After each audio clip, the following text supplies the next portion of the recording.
Philippine,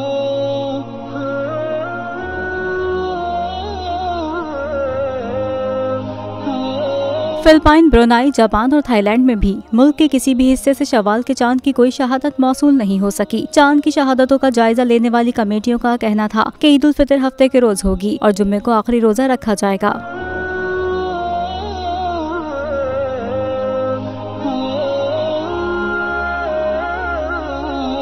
गैर मुल्की media में बताया गया है कि फिलिपाइन, ब्रुनाई, जापान और थाईलैंड के कई इलाकों में जोनल कमेटियों और मरकजी कमेटी के मुशावरती इजलास में फैसला कर लिया गया है कि ईद 22 अप्रैल को होगी।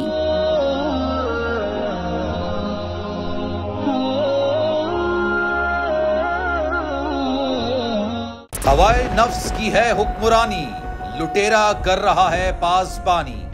बोल न्यूज के मार्केटिंग हेड आकाश राम ताहा लापता, तफ्तीशी इदारे जवाब देने से कासिर। अहले खाना परेशान, बेटे की जुदाई में माँ गम से निढाल। जो बच्चो हिंदू हुआ पर आए थे जो को पाकिस्तानी, मुझे मेहरबानी करे पंहिंजो आकाश वापस कयो।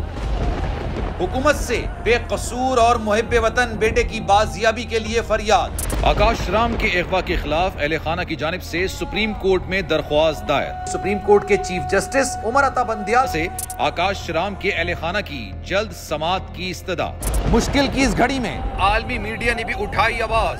CNN, आज तक, इंडिया टुडे, टाइम्स नाउ समेत आलमी मीडिया ने आकाश राम के अगवा के खिलाफ दिया बोल का साथ। उफ क्या जुल्म है, बोल इंसाफ का मुंतजिर।